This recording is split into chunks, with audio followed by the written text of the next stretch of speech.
The Honourable Vice President.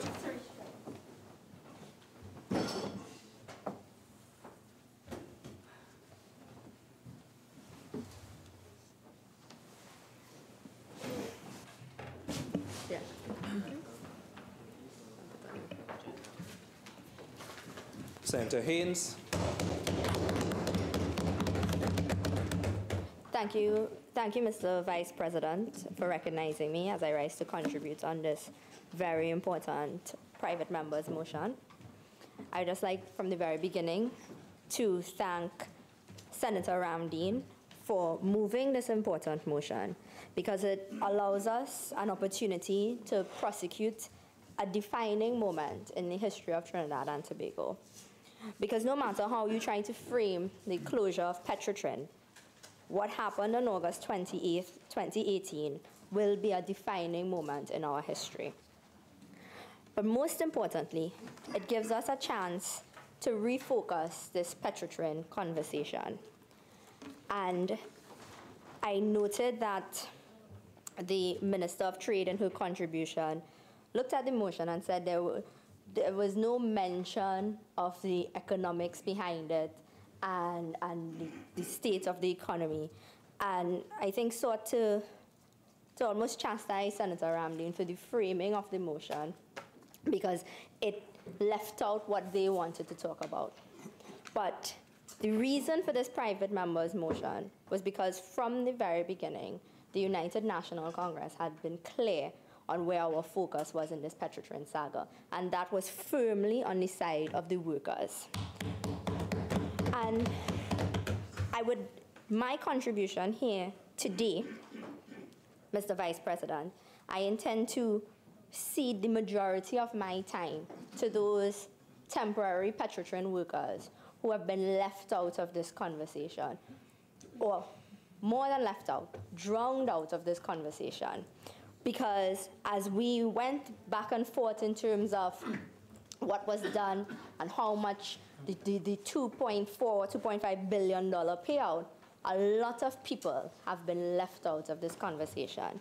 And with your permission, Mr. Vice President, later on in my contribution, I've gotten permission from temporary workers who have been retrenched from Petrotrin.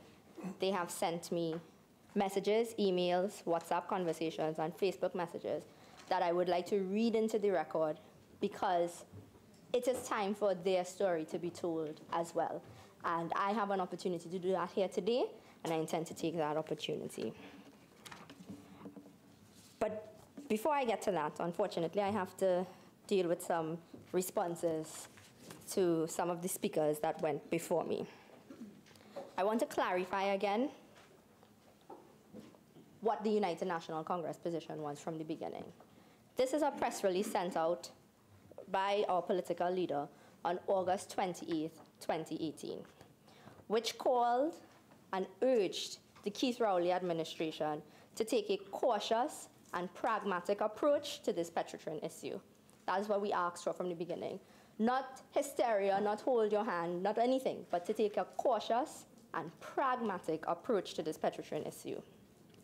Because we noted then, this is the same day the board announced the Petrotrin closure, that the restructuring of Petrotrin will have immediate and long-term effects on the national economy, and the government should not pursue this in their usual ad hoc manner. And they came here today with defenses to talk about, because when persons said they acted in haste, the defense was there was no haste. The Prime Minister spoke about this January 2017. In that address to the nation on January 17, I seem to recall that while the Petrotrin issue was raised, it was also intimated that there would be no closure of the Petrotrin Refinery.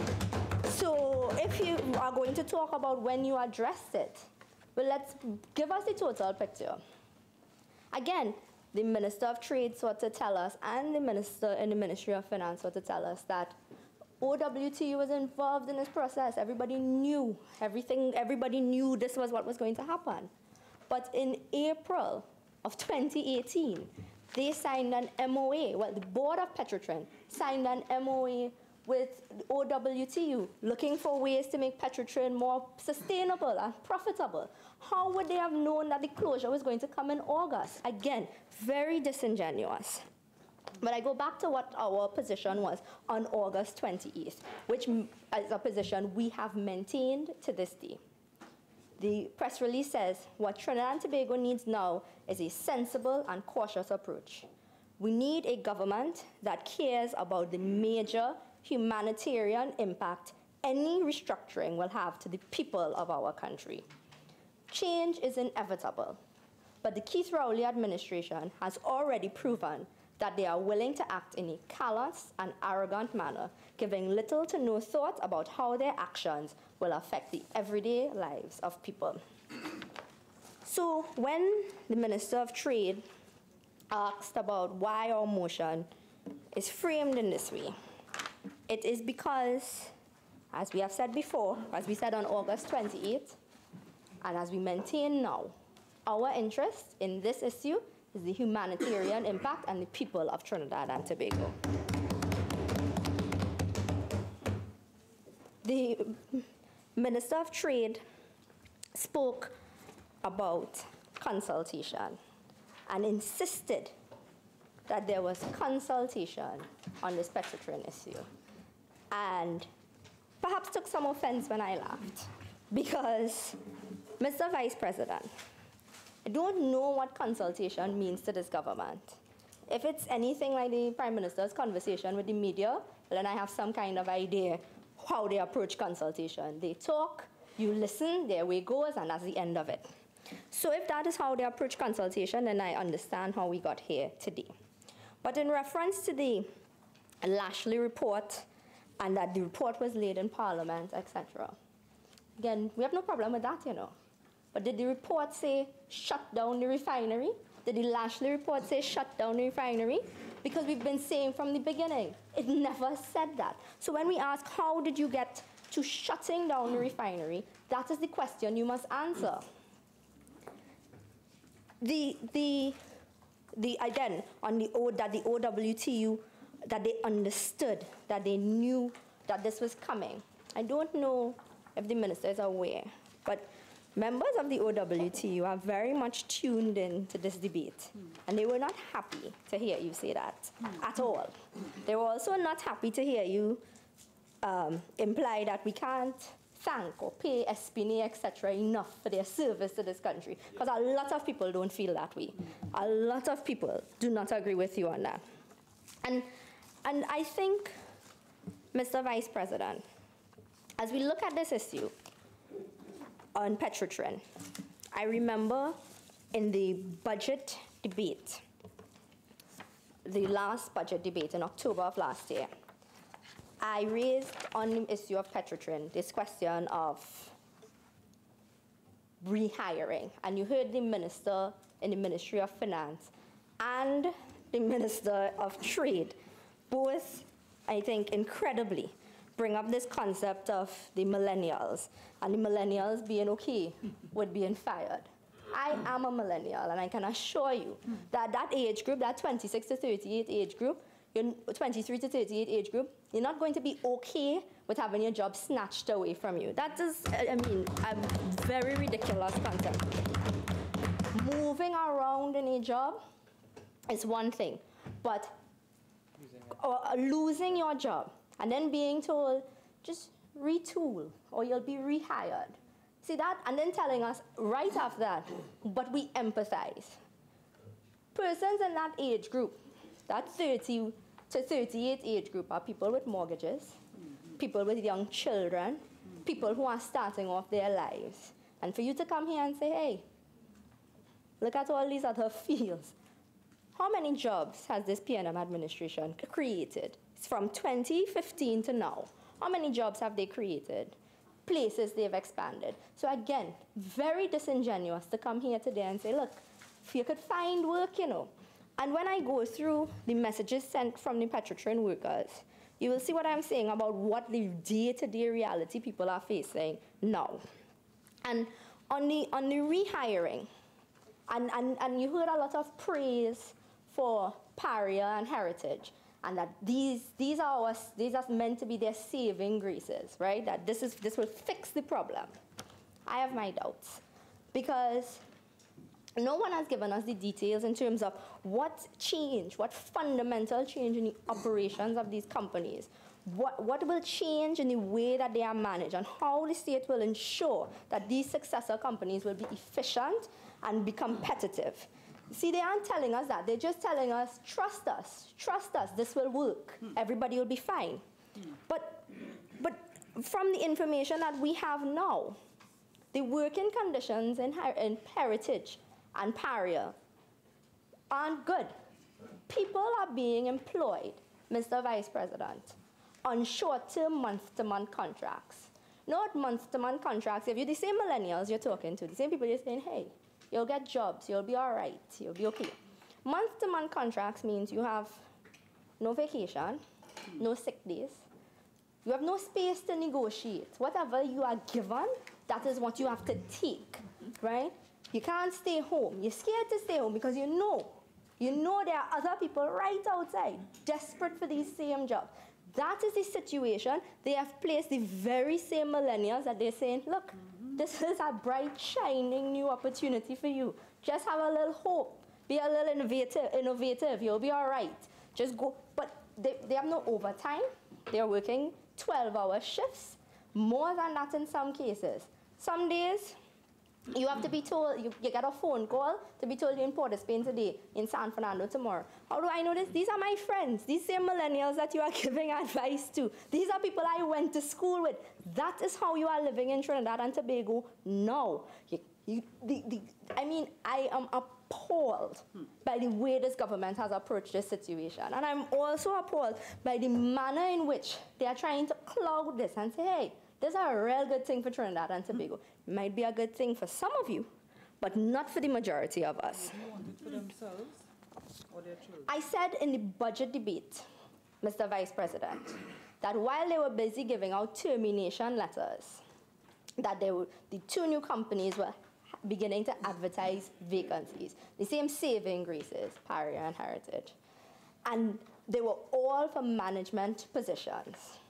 And it looked, I said then, suspiciously like they did not learn a thing.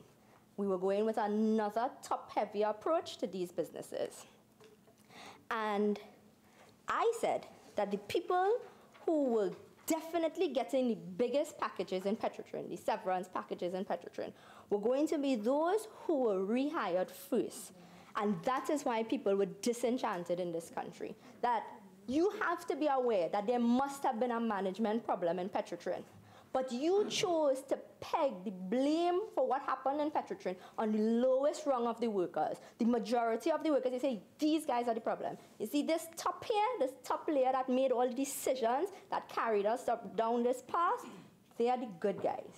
Let us give them big severance packages, and then let's rehire them. That is the idea. That's their idea of good governance.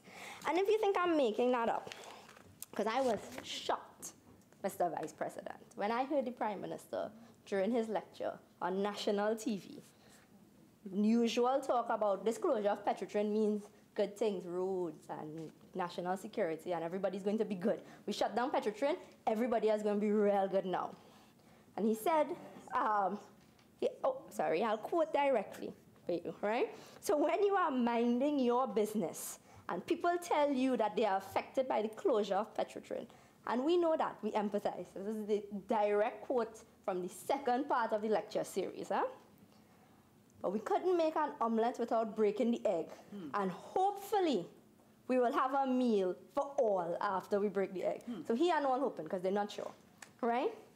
But it is, the Prime Minister says, important as it is, but by that same token, jobs are being created, because we can't do this without creating jobs. And whilst some of us, some people, would have been affected and might have had a bad Christmas, I am sure there were a few that did. But the people who got a big, fat check, this is the Prime Minister of the country, the people who got a big, fat check and got rehired back here, they got the best of both worlds. But that doesn't make the news. Thousands of people are coming back But the people who got the big fat check, they got rehired back. Yes. And he had no problem saying this. And I agreed with the Prime Minister here. This should make the news. This should make the news, and this should have everybody in Trinidad and Tobago up in arms, because this is the problem. This is what we were saying was the problem from the beginning. And they have no problem saying this on national TV, you know. Again, Mr. Vice President, it's the approach by this government can be nothing short of appalling. So when this motion speaks to the decision to close the refinery will have a direct adverse consequences on thousands of persons, as well as the economy of Trinidad and Tobago. When we speak about the thousands of persons, they have no problem speaking to the few who got these big checks, that they were okay with rehiring. No explanation given. While I prepared, oh no, I still had something else. The Minister the Minister in the Ministry of Finance, again, talking about the termination packages, and that we had this and they like this $2.6 billion package. It's a very good number for them, because it gives us all the impression that everybody's set. $2.6 billion, it's in banks in South, it's in banks, it's moving around. It's circulating, right? The Minister in the Ministry of Finance gave us another number. What? Yes, another number. Some of them never get in it. 520,000 per employee. Come on, right? All employees getting the same termination package. Why even introduce that number? Unless you're trying to create a specific impression. Very disingenuous. And they are listening to you, They are listening to what you have to say here. And they're not impressed by what they're hearing. You see, the idea that you can come here and give us a figure for the termination packages and then tell us that it continues their narrative that everybody that was working in Petrotrin, they are at home now, and they're rich, they're doing well, don't worry about them. And as a matter of fact, that they got rich on your pocket. Because when you say things like, when we close Petrotrin, that means better healthcare, better schools, but come on. Are you saying that the reason we are in the situation we're in here is because those people were employed? So if we get rid of those guys, you'll be all right? Again, I'll remind the government that people are listening to you. Every time you stand up here to speak, they're listening to you. And, there was another thing that they did throughout this entire Petrotrin saga, which was brand workers in Petrotrin as being lazy, right? That the operations of Petrotrin couldn't continue. The OWTU, there's a space for inefficiency. And all right, these are the same people you're saying go out there and find jobs, because the information I have is that people aren't trying to hire ex-Petrotrin employees because the government said they wasn't good. So nobody wants to hire them. So the same millennials you're telling, bright, shiny opportunities. Remember that you are the ones who said they were no good. They weren't any good. So I want to take the opportunity, like I said, to go into some of the stories that I was sent via all my channels. Mainly these are WhatsApp messages. They were all sent between last night and this morning. Because in preparation for a debate, I thought on how the Petrotrin Refinery will have direct adverse consequences on thousands of people. See, I felt it fitting actually, to actually hear from some of those people. They gave me their permission, they gave me their full stories. And the government likes to get up and say that we are creating hysteria, we are creating these stories. I have no problem sharing all of these with them. Most of them, I think, are your constituents. There are quite a bit of people from Point Fortin, and La Brea and San Fernando West. So if you wanted to talk to them, you could find them, but I guess you don't want to. So I'll bring it here, all right? This one is Ken, a worker at Petrotrin. He says, most people believe all of Petrotrin workers went home with huge amounts of money, which is not so.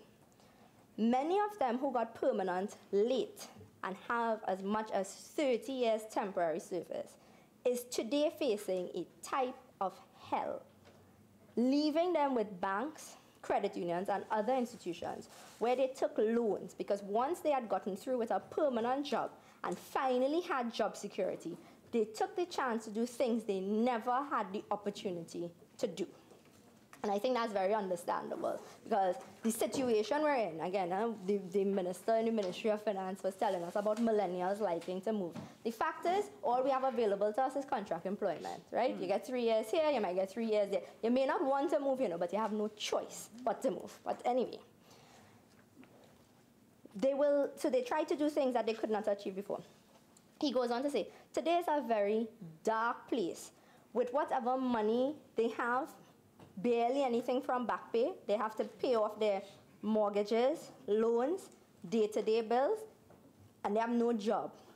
Please note, no money was paid for all the years temporary workers, that they were temporary workers. So if you serve 30 years and you were permanent for 3 years, they got money for 3 years. And that's what we call justice in this country, right?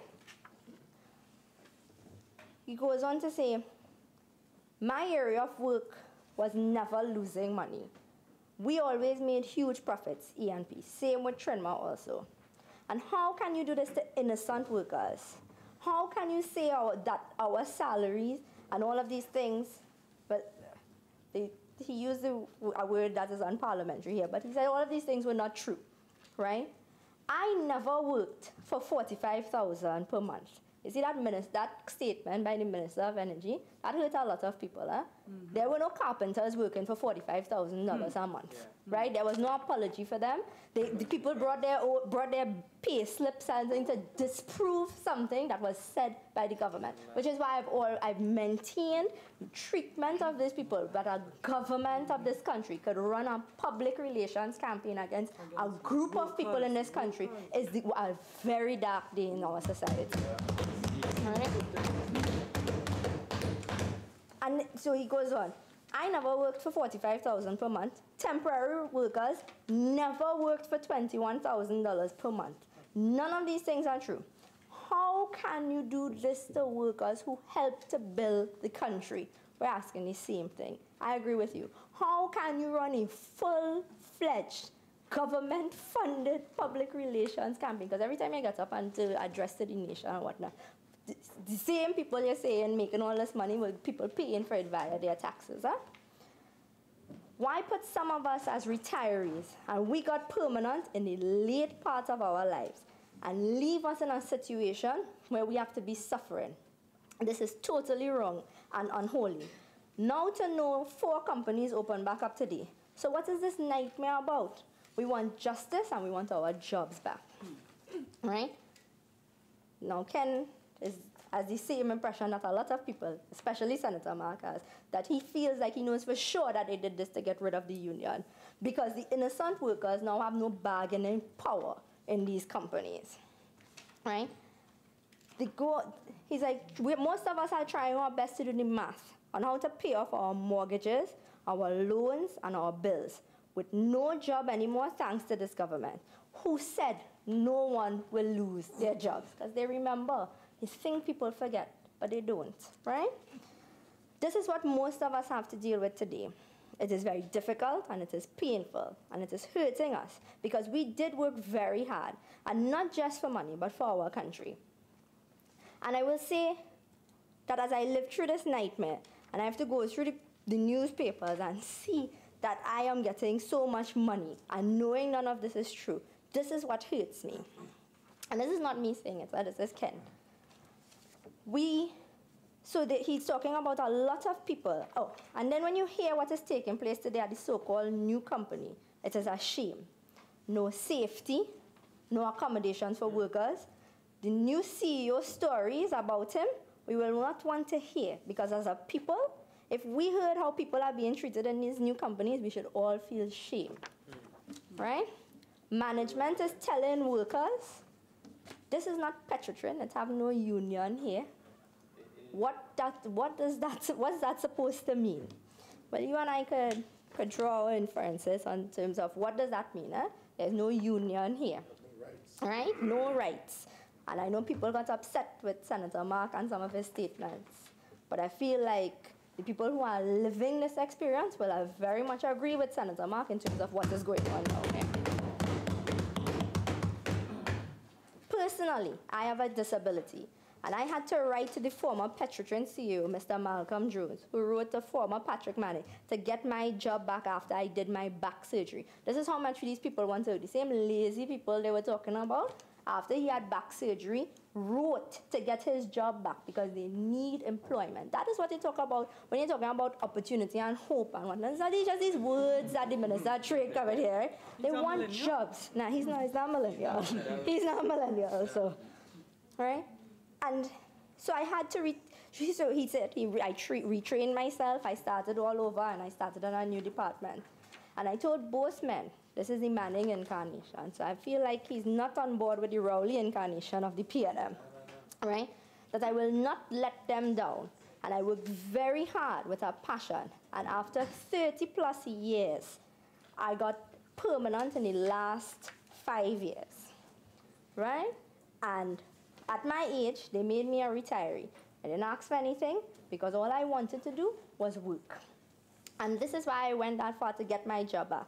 So now, tell me, where can I find a job? I don't know if when the government gets up to respond at some point, somebody could tell us, tell Ken from Pfizer where he'll get a job with his skills and his disability. What is the hope?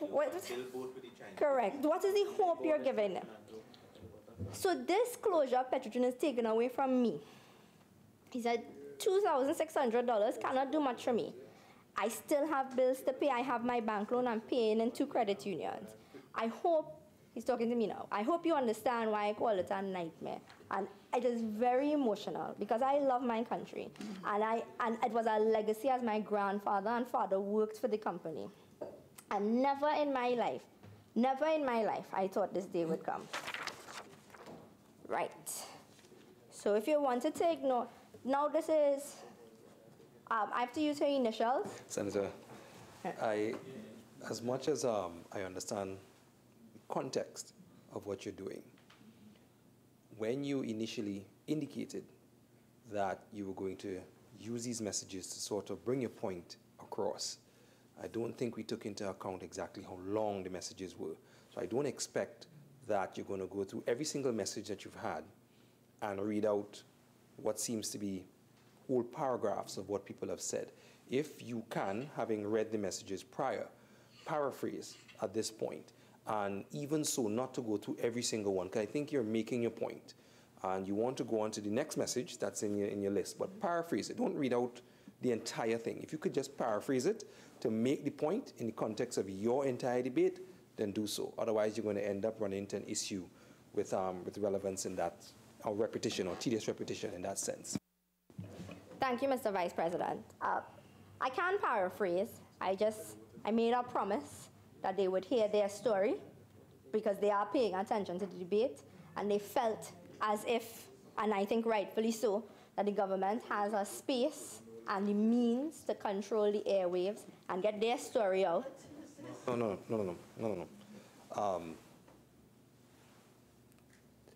That particular line you're going down there now, I won't allow. What you can do, understanding what it is you're trying to do, you can indicate the name of the individual, the fact that they sent the message to you, and you can paraphrase what is being said in the message. The problem is that when you're trying to read out these messages and the length of the messages, you're going to end up in tedious repetition, especially if the messages have similar lines coming along. So it's just guidance to you that you can call the name of the individual, paraphrase what is being said in the greater context of the point that you're making in the debate. Thank you, Mr. Vice President.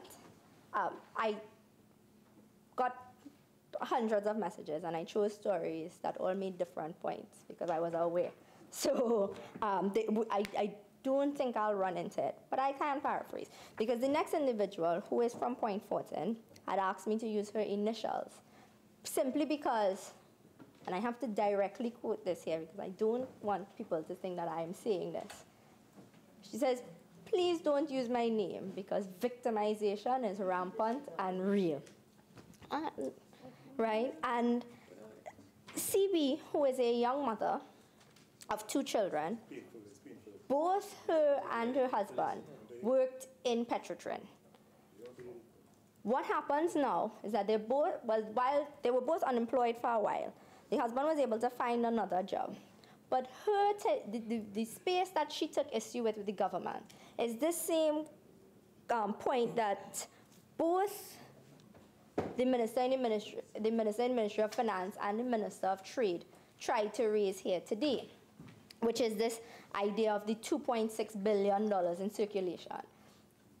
You see, the issue that people are taking now is that in a space of, in a country where there is rampant crime, there's a national security problem. To insinuate that there are a lot of very wealthy people with hundreds of thousands of dollars sitting around in their households in South Trinidad right now, as she is home alone with her 2 children, because her husband now has to leave very early in the morning and come back very late at night. She's concerned for her safety and her well-being. And she also wanted to send a message to this government that she felt betrayed because, like me, she noted that the government, the Prime Minister, Dr. Rowley, said that they would not shut down Petrotrin. And how did we end up here? All right? And her story, I thought, was particularly touching because she also wondered about what there would be in terms of hope for her young children. She asked, and as Senator Thompson, he noted, what did the government factor in what the closure of Petrotrin would do to families in Trinidad and Tobago? And that was the question she raised. And then, now I get to an actual millennial, Madam President. And the millennials that both the Minister in the Ministry of Finance and the Ministry of Trade had a lot of advice for. And I think advice that wasn't well placed because you see, when you are out of touch with the reality that you are trying to speak to, you end up giving advice that really would not make any sense. So Khalifa, who now had reached out to me since last year, right? Because this was when they were going through the back pay issue, and the government had this floating date for when the temporary workers would get their back pay. And eventually they got it on January 15th. These are the people who I think the Prime Minister was talking about who might not have had a very good Christmas. She had gone through the process in terms of how you would be filled as a temporary worker and that you're on the list, and that the company, Petrotrin, depended greatly on the work of the temporary workers, or temporary labor, who did an essentially permanent work. So from my understanding and my conversations with these people, the entire temporary employee system seemed to be very unjust. And so while they would have gone through their entire working career aware that they were temporary workers, you know, at least it was something to do. So these aren't people who had the job security in the first place or who had any of the comforts that the government sought to tell us that was rampant in Petrotrin, that everybody was comfortable and cushioned. Now, Madam President, in the past few weeks, she noted that life has been, because I really wanted this motion, when this motion was moved on November 27th, it was 3 days before the closure of Petrotrin. Petrotrin shut its doors on November 30th. Prior to that, what we had would have been assumptions. We assume this is what life would be like after the closure of Petrotrin. We assume these people would not be well off. We assumed, we have made assumptions. Now, in January of 2019, we've had a few months. So they're no longer assumptions. This is their life. And Khalifa told me that life has been very difficult for her. And this is where when we talk about... Senator Haynes, you have 5 more minutes. Thank you, Madam President. This is where, when you talk about millennials, and this is why I wanted to raise this one. I have had to take 2 jobs way below the value of my qualifications and experience. One of those jobs is CPEP.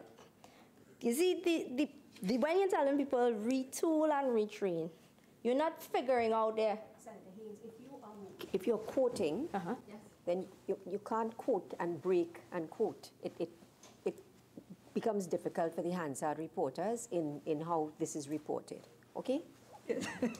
Yes, I'm paraphrasing. No, you're not paraphrasing. You're paraphrasing, then you're bringing in your perspective. So either you paraphrase and then put your perspective so that it's easily understood by the reporters when they are... No problem, Madam President. And I'm going to quote directly from Khalifa here, who says, the one thing that affected me the most was the vilification of Petrotrin employees, painting us as lazy and overpaid and claiming that our salaries were the problem, end quote. Because I've said that here, right? But these are the real people who have been adversely affected. And I really took pains to go to make sure I spoke to this motion, because the motion said that there have been people who are that had direct adverse consequences.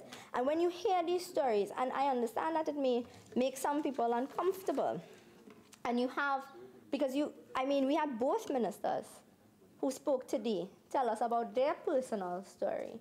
And so I thought it fitting to give the personal stories with those people who shared theirs with me. And as I close, Madam President, even if you agreed, even if you firmly agreed that the shutting down of Petrotrin was the right thing to do, and we do not agree with that, but I'm saying that if you are a person that agrees with that, can we not all agree that it could have been done in a way where the government gave thought to the direct impact on how people would provide for their families and how you would live post-November 30th? And should we not have a legitimate expectation that when you come on TV and tell us, and you present your graphs and your statistics and whatnot, you tell us realistically what are really being done for these employees? Because all the good things they've been saying that they've been doing, none of these people have benefited from it. So there are thousands of people shut out of the system that the government is insisting is here and everyone can participate in. And so, Madam President, when you talk about making tough decisions, and you have to make tough decisions, there's a space for mature leadership, and there's a space for leadership that values the contributions of people like Ken, people like Khalifa, all these people who reach out to us, the people who contributed to the building of our nation. Mature leadership values that contribution, honors that contribution, and does not say, hey, retool and we'll find a space for you somewhere else.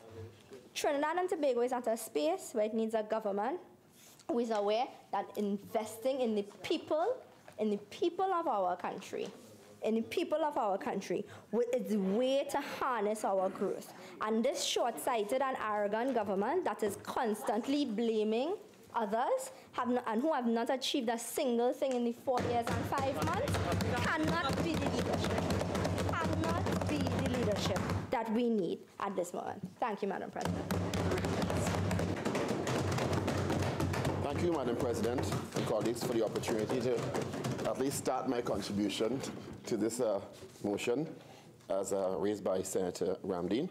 And it has been quite a protracted private member's motion. So, and there's certain specific parts that I will deal with, because I think that there's some parts, because of the length of time the debate has been ongoing, through you, Madam President, that parts of it may have become stale dated.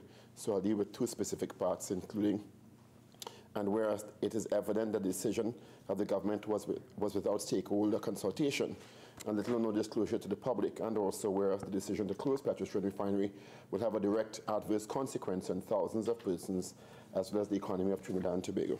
Madam President, let me start by quoting part of the UN Convention on Human Rights and Article 6.1 with the section International Covenant on Economic and Social and Cultural Rights states, the states parties to the present convention recognize the right to work, which includes the right for everyone the opportunity to gain his or her living by work which he or she freely chooses to accept, and will take appropriate steps to safeguard these rights. The states and parties to the present covenant recognize that everyone also has the right to the enjoyment of just and favorable conditions of work. And I say that in the context of the 5 areas which I will try to cover, including unions, innovation and technology, and productivity, governance and oversight, and interlocking directorships, indecision and the cost of indecision, and the role of the media in transmitting effective messages to a population regarding extremely critical sectors and decisions. And I think the closure of Petrotrin, the closure of the refinery of Petrotrin, I'll rephrase that to be more accurate, is a great metaphor for, or Petrotrin as a whole, is a great metaphor for how great we can be as a people, Petrotrin itself, and also at the same time a metaphor of how we can collectively fail as a nation. And it's an interesting dichotomy, because at one point, Petrotrin was a shining beacon for our economy. And over several decades, it has become an albatross around our collective necks. And it's very easy to apportion blame to several consecutive administrations for decisions of cabinets and chairmen and boards for where we find ourselves today. I am not an energy expert, so I'm not going to go into whether it was a right decision or whether it was a wrong decision. It was a decision that was taken by the sitting government, and we are faced with the consequences of that, and opportunities, and there are positives and negatives to that. Madam President, I just want to start by responding to a part of the contribution of my good colleague, who I love to listen to because she is always sober and tempered in her delivery. That's Minister West. And her commentary about millennials, which I know was referenced by Senator Haynes, because I know a little about psychology, I know a little about education, I know a little about management, I know a lot about media.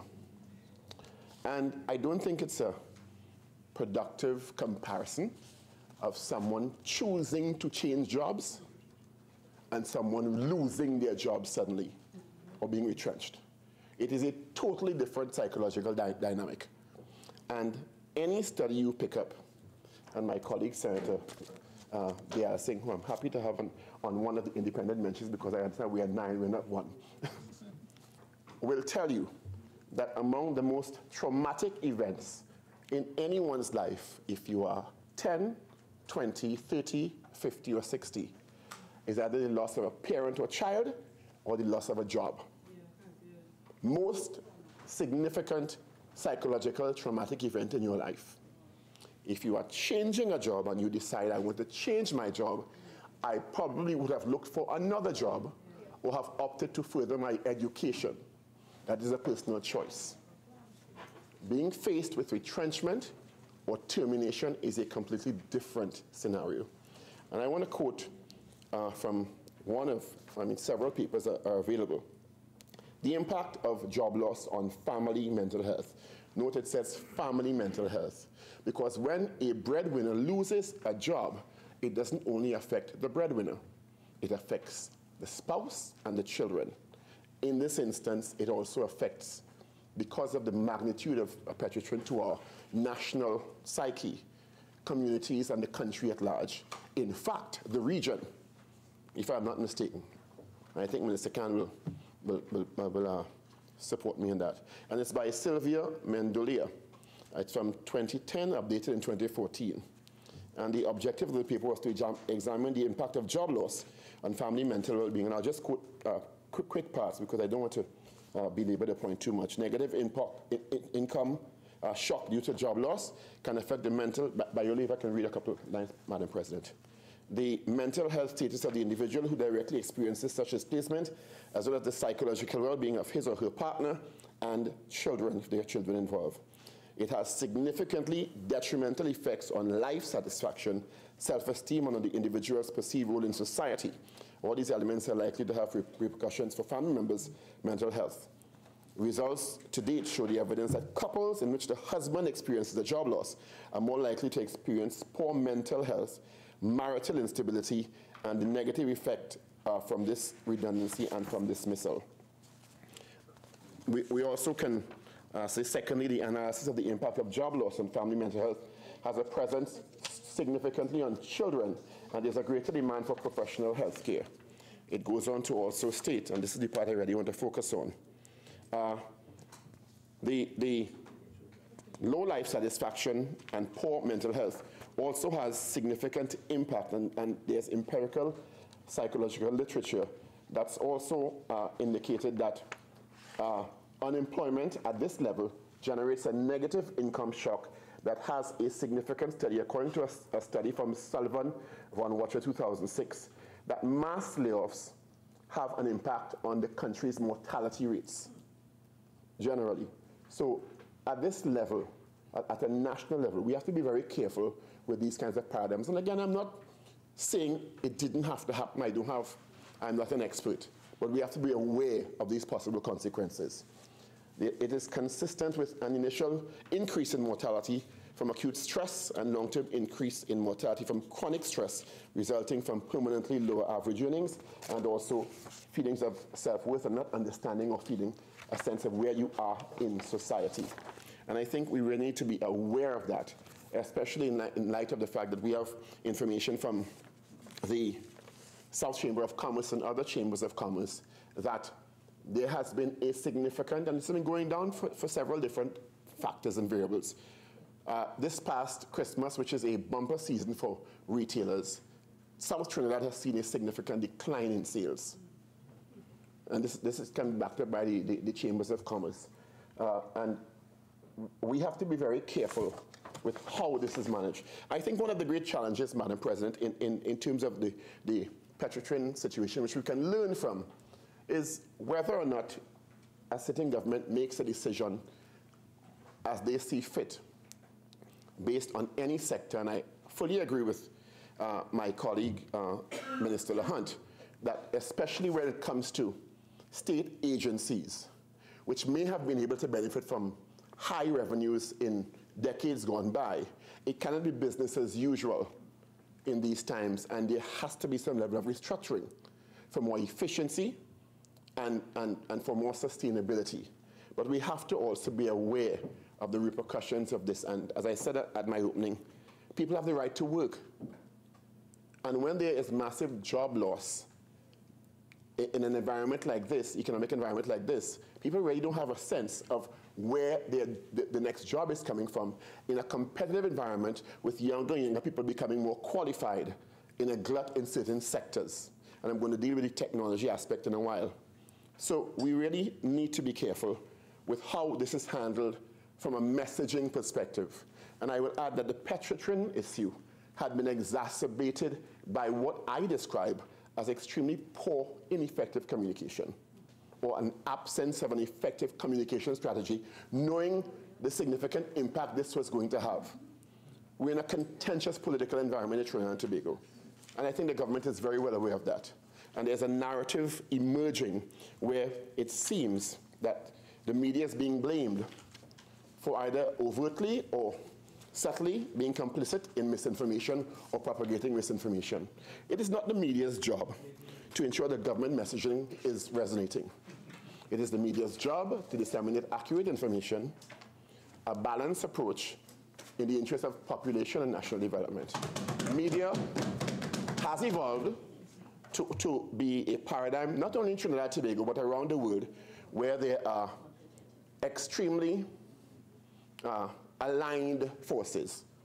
There are media houses and personnel who are pro-government, and we know that the media houses and personnel who are pro-opposition. Fact of life. There are some who are down the middle. The paradigm of editorializing has become mixed now with what should be direct information and fact. It is being muddled.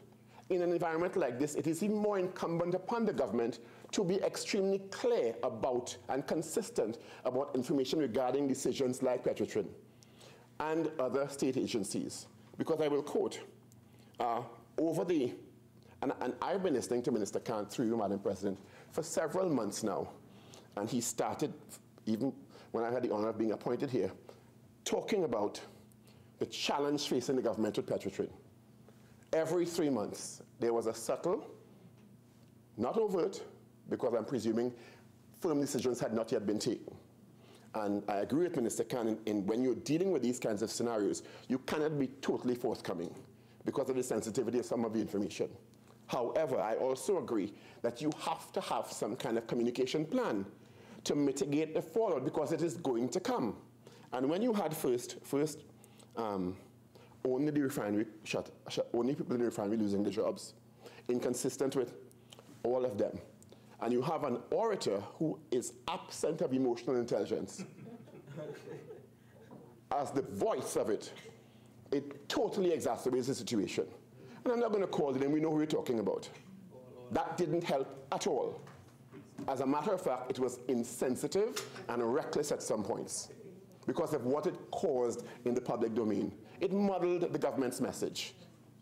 And the government has to take responsibility for that. Add TSTT to that. In September, no decision has been made yet. And it could have been a very valid disclosure by the minister. December, 500 home. Inconsistent. And if you're going to have to take these decisions, I'm not saying you don't. The messaging, the communication has to understand that and put systems in place to deal with that because you're going to get the kickback. Because people are losing their livelihoods. So I think the government, and going back to the point about the media being used to propagate misinformation, the government has a Ministry of Communication. And if the message is not getting through about government policy and decisions, then you need to take a look at your ministry and how effective it is being operated. As we say, plain talk, bad manners. Madam President, I want to move on from that because I know I won't get through my whole presentation. Also referenced earlier on was the issue of productivity and the new companies, ParlView and Heritage, etc., that are expected to operate in a much more efficient manner. And many persons referenced the issue of technology earlier on and higher productivity. And I was reading a book, because I'm a book junkie, that there's a knee-jerk expectation that technology is supposed to destroy jobs. No, it's not. Technology is supposed to enhance productivity and efficiency if used properly. Jobs will migrate from one sector to the other. People don't pull bags on their backs anymore. They put it in cars now. Just to quote a Global Commission on the Future of Work prepared by the second meeting of the Global Commission on the Future of Work by the ILO 6th issue. And, you know, I think it was Senator Vera and Minister Gopi Schoon who talked about the issue of jobs and the migration of jobs. And I tell you, there is a new study that shows that, I think you referenced, Minister, lawyers, and lawyers may be having to look for different types of employment. Well, they're telling you that now technology are saying that lots of studies, many studies are showing that, well, apps and computer-aided diagnosis is 87% more accurate than actual doctors. So doctors are not going to have to use technology because there's always going to have to be a human touch. And current studies, according to the February 2018 article I just referenced, again, second meeting of the Global Commission on the Future of Work, emphasize the disruptive nature of technological changes, stressing that the potentially wide-ranging implications for job disruption. And 10% of all jobs to a high and more than 60% are estimated to be on the verge of being obsolete. However, if managed properly by any jurisdiction, the jurisdiction is supposed to understand these are the technological advances coming. we have to become more efficient to stay competitive as a country. Otherwise, we're going to, the sector is going to fall apart in that particular country. Sorry, yes. What is scary about the AI now is the cognitive skills they are developing, and that was solely in the domain of the human species until now. Agreed. Thank you, Minister, for the intervention. Well, let me just go to that. And one of the points of frequent reference in the history of the seeming battle between technology and humans is when, and a lot of information I was realizing is proffering that, well, it's not necessarily, it doesn't have to be so. Remember when ATMs came in the 1970s? It was predicted that bank tellers are going to lose their jobs. You understand? No, as a matter of fact, bank tellers just migrated to other functions within the bank, making the interface between the public more efficient. In France, the internet is thought to have destroyed 500,000 jobs within 15 years, or it was going to. Guess what? 1.2 million new jobs came about, but the country planned for it. That's right. So if you know sectors are, in terms of government policy, going to be here in 5, 10, 15 years, you train your population along those lines. I know Minister of Labour has spoken about those alignments in the past, but I'm not seeing it happen fast enough in Trinidad and Tobago. So we really have to be clear on where we are going as a country, what new sectors are emerging, and of course the tech sector is the big sector anywhere around the world, and train our population, our human capital, to take advantage of that and position Trinidad and Tobago with a comparative advantage in one or many of these areas. And some of the considerations where technological change needs to be envisioned and applied has been outlined in a couple of questions. What policies are critical for sharing what is described as technological dividends and avoiding increased labor market polarization and income inequality in your jurisdiction? What policies need to be enacted to enable developing countries to reap the full benefits of the current wave of technological change? Are we asking ourselves these questions as a country? Including the services sector, which is most benefiting around the world from the advance of technology. And can be applied to Petrotrin and any other state sector.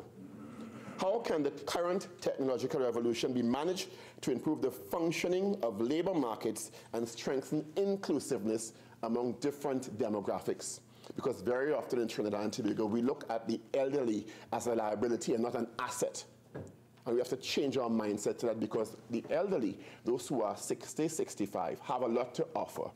And in other jurisdictions, they're engaged in technology and offering services from at home, increasing the overall productivity of that jurisdiction. In many areas, are we looking at these kind of innovative policy frameworks in Trinidad and Tobago? And finally, what measures need to be taken to mitigate the consequence of what is described as job destruction as a result of technological advances? Let me add one of the concerns I have with the Petrotrin issue, is that government's budgetary document states a thrust to renewables. Well, let me tell you, the Petrotrin Economist put out a paper in 2017 called An Independent Analysis for Energy Leaders, and it's titled A Tailwind for Renewables. Non-fossil energy, as I quote, projects saw further momentum in 2018, moving into 2019, thanks to falling cost and increased comfort with the technologies. Renewable energies continue their upward growth trajectory in 2018, with falling costs and technological breakthroughs encouraging the uptake of fossil fuel energy sources. We still focused on Petrotrin heavily and not going into renewables. Jamaica Gleaner, December 12, 2017. The Caribbean's largest solar power plant for Jamaica. Ground to be broken at Paradise Park, Westmoreland, in what has been described as the largest solar power plant in the Caribbean. We had fossil fuel energy that could have funded this decades ago and put us on a different footing. Diversification in the energy sector. I knew we did it to some extent. The 37 megawatt facility is estimated to cost, with investors, US $60 million, 7.5 billion Jamaican dollars, and it's being built by a consortium of international and Jamaican partners. When it is finished and operational. The plant is expected to last 20 years and expected to save Jamaica $250 billion over the 20-year lifespan, because they realized, you know what? National security is also akin to energy security. And I know I'm running out of time, but I'll go in, if I can continue next time, to what the US and Canada are doing regarding fossil fuels and greener energy. So, you know, we really need to be more proactive and productive and forward-thinking. Thank you very much, Madam President. Madam President, I now beg to move that the Senate do now adjourn to Tuesday, the 29th of January, 2019, at 1:30 p.m. On that day, we will be taking the bill through all its stages, an act to amend the Administration of Justice Indictable Proceedings Act 2011. That's the famous preliminary inquiries bill. Honourable Senators, before I put the question on the adjournment, leave has been granted for 2 matters to be raised on the motion for the adjournment. Senator Mark. Thank you very much. Madam President, over the last few days, Trinidad and Tobago, as a society, has been literally shocked and aghast with the horror headlines concerning the state of TSTT, a flagship company of this economy that we are all proud of. We have seen where a company has been mounting and accumulating losses, Madam President. And when we thought those losses were as a result of the workers and the overstaffing, as we were told by the minister, who seemed to be lost in the sunset, we are now discovering from the evidence, Madam President, that it was a result of poor procurement practices, waste, squandermania, and theft in that company. And Madam President, you know who ended up paying? 503 ordinary workers and another 50 workers at the managerial level. And the minister is in support of that. Madam President, I want to just tell you what appeared in the Guardian headline, Thursday, January 17, 2019. TSTT denies whistleblower claims. Well, of course, the TSTT, the people who are involved, the people who are being accused, they must deny. You can't sit in judgment of your own cause, Madam President, but that is what we are being told. But this came after a whistleblower indicated questionable procurement practices and mega million-dollar deals without board approval. Madam President, there's another headline in Friday, the 18th of January, 2019, Guardian. 500 million deal gone sour. 40,300 phones sitting idle in Miami warehouse. I wouldn't go into details of the story. We'll do that with a motion, a private member's motion. Madam President, I have another headline.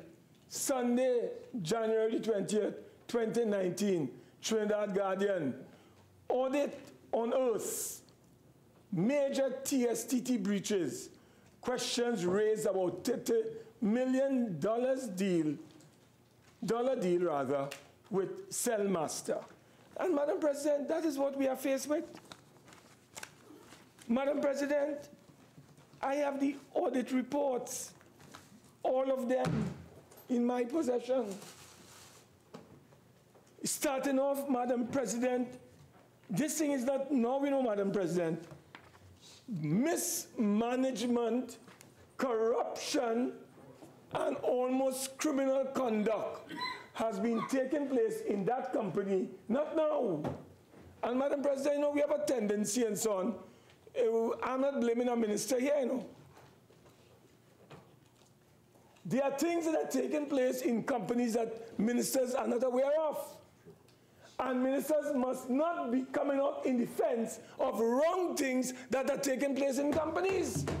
And that is what our friend, my honorable friend, has been doing. No, Senator. Sorry, Madam President, let me withdraw that. I withdraw that, Madam President. Madam President, I have an audit report from Ernst & Young, and it deals with Oracle ULA review, final report, April 18, 2016. This is a report that talks about TSTT management entering into a contract, Madam President, with Fitzhugh. Let me get the full name for you. I have to have it here.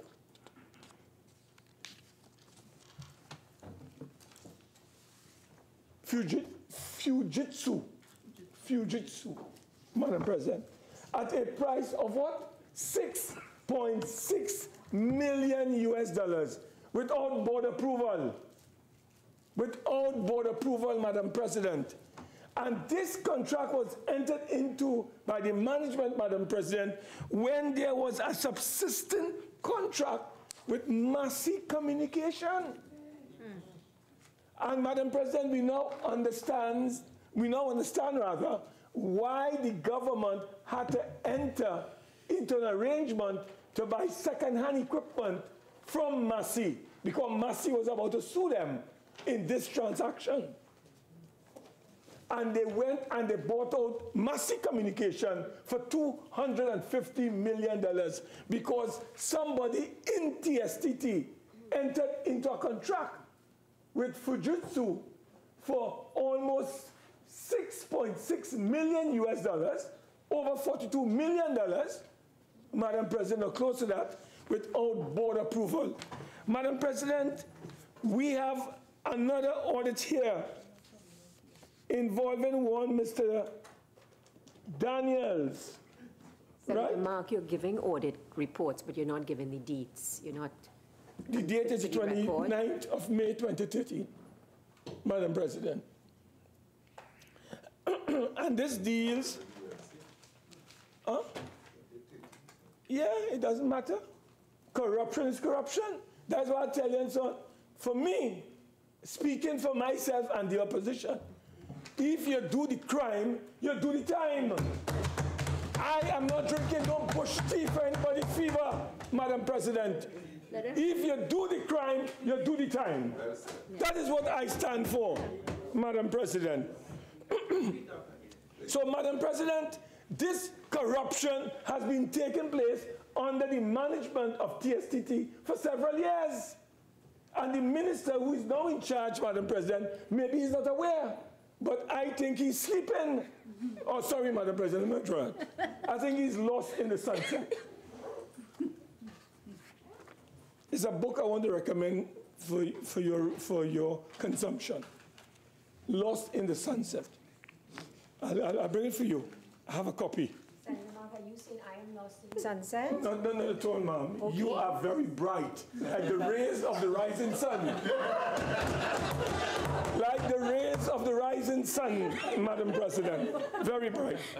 Madam President, this audit, Madam President, involved a $30 million transaction, and it was done illegitimately, and it was given to a particular company called Cellmaster.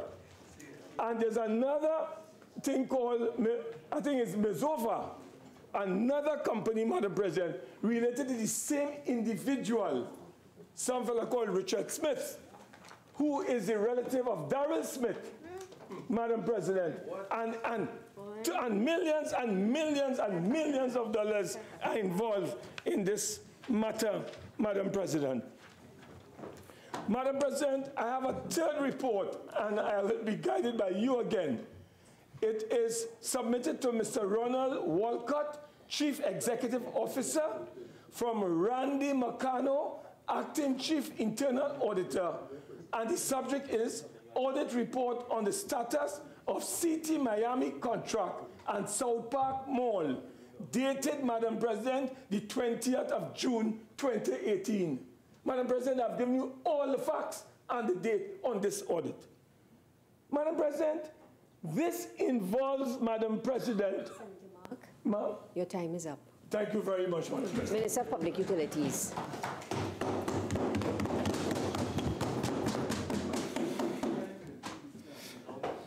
Madam President,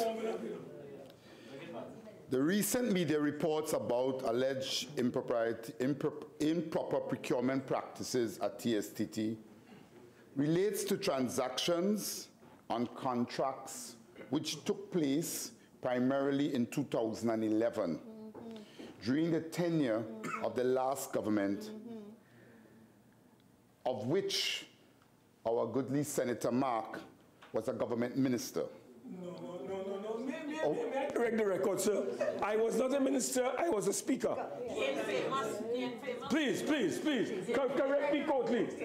Correct me properly. I apologize, of which you were part. I wanted to replace you, of course. Senator Mark and Minister, both of you cannot be on your legs at the same time.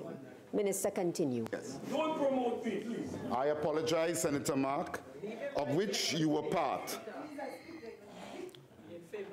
However, it is my understanding that these allegations were investigated when they first surfaced by the UNC-appointed board of TSTT. I shall point out that the TSTT official in question was also appointed during the tenure of the UNC-led administration as the managing director. It is indeed ironic that these allegations, as I said, are surfacing at this time when the company has just completed a rigorous restructuring.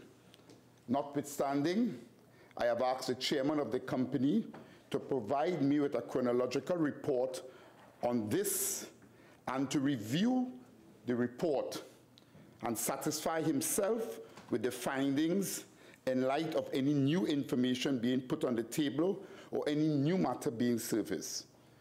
The chronological sequence of events are as follows. The whistleblower report was received on the 5th of March 2013. The audit committee deliberated and provided a report on the 5th of June and looked at all of the evidence on the 5th of June 2013.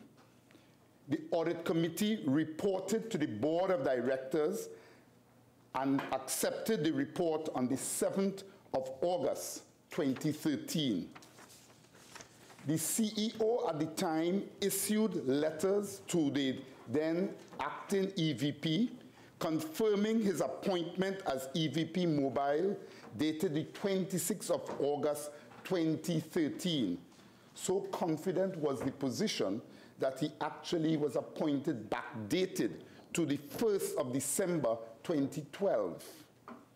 The CEO issued the relevant warning letters to Mr. Walker dated the 4th of September 2013, citing insufficient evidence on the allegations, but also admitting that the transactions that were in question benefited the company.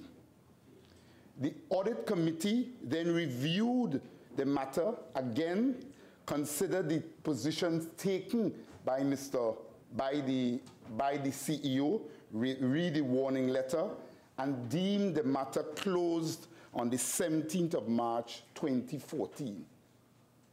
These are the facts behind this matter and what has been brought into the public domain. A lot of these allegations were brought before, and it was dealt with in by the board led by the then chairman, Mr. Snaggs. They were investigated, as I said. These matters have resurfaced together with some new allegations, and I have asked the chairman to review any new information that may have come to hand outside of what it is, convince himself of the findings and the way or the methodology that was used, and to look at the matter over. But based on the records of TSTT, this matter was thoroughly investigated and all appropriate actions have been taken. Senator Ma. Dealt with one matter, my brother, but I'll come back to the next two. Madam President, I want to raise with this honorable House the question of plans to prevent leakages of our potable water supply. Madam President, we have been advised by the Honorable Minister of Public Utilities that we have a rate of leakage which result in wastage of potable water amounting to some 50%. So our infrastructure is extremely deficient, Madam President. Now, we have to develop, as a nation, a proper plan, particularly, Madam President, in light of what I consider to be a severe warning from the Meteorology Center or the Meteorological Center, where we were told in a headline, which the minister nor the government has denied, on Tuesday, the 1st of January, New Year's Day, headline, brace for heat, Madam President. So we are expecting, according to all the predictions, a very hot and a very dry season, which can have very serious consequences for the young, for the elderly, and for those who are suffering with respiratory problems like asthma in this country. And Madam President, this is happening at a time, it has already begun, Madam President. If you are outside there in the daytime, you will begin to feel the heat. And in the evening time, if you don't have an air condition, you will also feel the heat at your home. So the temperature is rising. So, Madam President, I have raised this matter today against this emergency that is visiting our country, that is supposed to last between January to April, May, even up to June of 2019. And if we are experiencing massive water leakages because of poor infrastructural facilities and structures that we have in terms of the pipelines that transport the water, Madam President, it is incumbent upon us to take action. And when I say us, we as a nation, because water is life. Water is life. And therefore, it is incumbent that a plan be established, not only for households, as it relates to how they should go about conserving water, but it must be done on an overall basis in terms of the nation. And Madam President, the minister must be leading the charge in this direction by educating, having an educational campaign to promote sensitivity amongst the people, Madam President, so they can understand that with 50% leakages in the system, we need to take certain emergency measures. And therefore, I have raised this matter before, Madam President. People experience a heat wave in this country where people can die. There are instances where people die because of the heat wave, a heat wave. In this country? Not in this country, but in other countries. So it is quite possible. And as you know, Honorable Minister of Labor, the climate change that we are experiencing can take us in any direction because things are happening, Madam President, that sometimes we cannot even predict. So Madam President, I would like to ask the Honorable Minister of Public Utilities to outline to this Honorable House, the Senate, his plan and the government's plan to deal with the issue of this water possible shortfall, where we have 50% leakage, Madam President, and in addition to that, there's a heat wave that is visiting our island and our country at this time. And therefore, what are the plans of the Honorable Minister of Public Utilities? What measures are being taken? I know that some press conference was had, and the Minister talked about a plan, but I did not see details of that plan, Madam President. It's like the PNM. They keep talking about plans, and they have a plan, and they have a vision. But this government just speaks and chats. But there is no action, there is no manifestation, there is no realization, there is no transformation in terms of words into reality. So, Madam President, I have, as I said, as a patriot, not a fake patriot. I am not a fake patriot. I'm a real patriot. I stand up in defense of the working class and the poor and the ordinary people. And I do not link and go to bed, Madam President, with the oppressors who are trying to take advantage of the poor. I fight against the oppressors and the exploiters.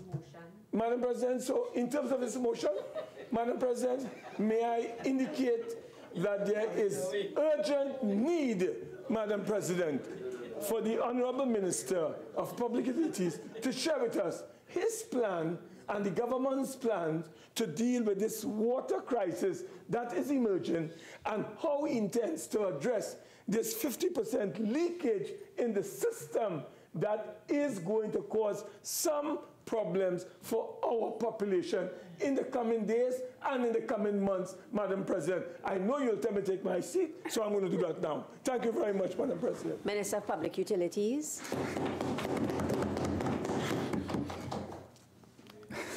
Madam President, you know, I listened. I was trying to keep great attention to what the goodly senator was asking, because somewhere along the line, I was really wondering what it is, what I was misinterpreting the question that was on the table. Because the question that was put to me was need for the government to outline its plans to prevent the leakage of 50% of the potable water. What appeared to be the question that he was also asking in back of that there was about what is the plan to deal with the prevailing drought that was estimated, that we are anticipating coming out of the report from the Met Office. But being a patriot, I think, you know, I will attempt to deal with that one as quickly as I can and also deal with the other one, because I think it's important information. Yes, we are facing drought situation. Based on all of the information from the Met Office, it looks like it is going to be a rough 6 months. And if you look at the present situation, you look at the present climate, you look at the indicators of what is happening in January, I will agree that it seems like it's on track. When we would have normally started the year with all of our dams up to full capacity, up to December 15th they were, but when you looked at the level of dryness that happened thereafter, you started January slightly below where you would have liked to start, in that you were not 100%, because you're already starting to see the effects. We are talking to people in the desalination plants, and what they are normally seeing with regard to the level of salt content in the water due to the evaporation, you are actually seeing it now, what they would normally expect sometime in May, all right? So the effect is there. It is real, and therefore we need to prepare ourselves for what is about, what could happen. Needless to say, if we have to plan, this is not something that, it is not unknown to WASA. WASA has dealt with this, and they have gone through this in 2010. They've gone through it in 2015, and therefore they have learned over the years in dealing with situations like this. The Met Office is looking at this particular situation and looking at it back to 2010. So what have we started to do? Well, the pillar and the plan that we need, and Senator Mack, I will really look forward to a full question where I could ventilate this in its whole time, because I have to get back to your substantive question, all right? The pillar, this is built, we have developed a plan based on 3 pillars, all right? One, as you would recognize, 60% of the water that we get is really surface water. And therefore, one of the things that is going to happen is that you're going to get a lot of evaporation. And therefore, a lot of that water is going to reduce. We therefore are anticipating from we do about 240 million gallons of water a day, that will probably come down to about 190. And therefore, as a result of that, it is important that you make sure that you are firing on all cylinders to keep that present production of water that you could get, making sure that everything is working well. You're going to lose what you have to lose, but you have to make sure we get water via groundwater, and therefore groundwater is less affected by this environmental change. You're taking it from under the ground, and therefore we are ensuring that all the wells are fully functional, are working. There are about 28 wells that we have identified needed to be cleaned and ensured, and we have a program that will have all of those wells up to date by at least the end of January, 15th of February latest. So we have been working, and this has been not now, we have been working on this from way back November in anticipation of what could happen, and therefore we have a program to make sure all of our wells. We also have some new wells that need to be drilled. And again, in anticipation of where we are going to be, we have about 8 new wells, north, south, 2 in Tobago, where we have identified their water, and we are expediting those drilling programs to bring those new wells on stream. Finally, to keep production up to the level that we want it to be, the desalination plant becomes very critical. Because if you would recognize, they produced about 40 out of 240, that's about 17%. But if you are down to 190, the desalination plant and they're producing 40, then it's more like about 20%, 23%. Over the past few months, we have had some problems. The desalination plant has worked very well for us before. 99% uptime. Last year, they were down to 95%. Still within good standards, but we want to get them up to 99%. We have visited them, spoken to them, look at their contingency plans, ensure that they have all their materials and all their different spare parts, so that if the plant goes down, it is not going to go down for any length of time. In addition to that, they were also working on enhancing their technology. And previously, during this period, they would have had problems even to maintain 40. Because of some new enhancements that they have put in place, they are now in a position to raise their production, if need be, from 40 to at least up to 43. So based on ensuring that we are shooting and firing on all guns as it relates to the production of water, we feel fairly confident that we would be able to maintain production of water from about the 190 up to over 200 million gallons of water a day. So that's one thing that we are doing, and that's in that particular area. Of course, the second area comes to the whole idea of non-revenue water. And yes, we have a problem in Trinidad. We have all infrastructure. This is not something of 50% of the water being lost now. This is something that has been with us for a very long time. Now, when I talk about non-revenue water, it's really about non-accountable water. It's two things that makes up the non-revenue water. One, leaks, and two, of course, people who are stealing water, unaccountable water. We are producing it, but we can't account for it. And therefore, we are looking at it from two fronts. In the case of the latter, right now, we started that since December until the end of January. There's an amnesty asking all individuals who are presently stealing water, come register, and we have had a whole host of individuals. And we are bringing them on stream and trying to make sure that we regularize that situation by the end of the month. Now, in addition to that, you want to try to minimize the amount of water that you are losing as a result of leaks. Therefore, one of the things, again, what we have done, you probably would have heard about the company from Israel that is down here. They, again, with the assistance of the IDB, is conducting a pilot project at the IDB's cost, using technology Minister, on this side of the world for the first time. 1 more minute. Right? And they are, so how we are looking, they are looking at identifying leaks that are not on the surface. So we are trying to see if we can, and they have helped us in using the Northwest and Tobago in identifying a number of leaks that are big leaks that are not on the surface. That, the fixing of those leaks will go a long way in helping us to reduce the NRW. We have also increased the number of teams that we have out there dealing with leak repairs and so forth.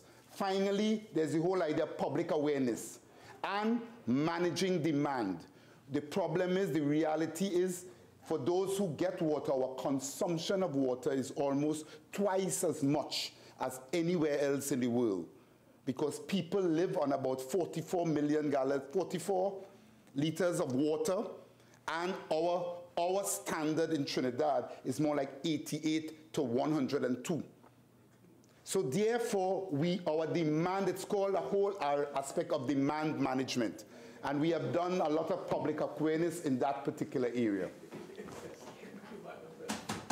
Honourable Senators, the question is that this Senate to now adjourn to Tuesday, the 29th of January, 2019 at 1:30 p.m. Those in favour say aye. Keeps it in. Those against say no. I think the ayes have it. This Senate now stands adjourned to Tuesday, the 29th of January, 2019 at 1:30 p.m.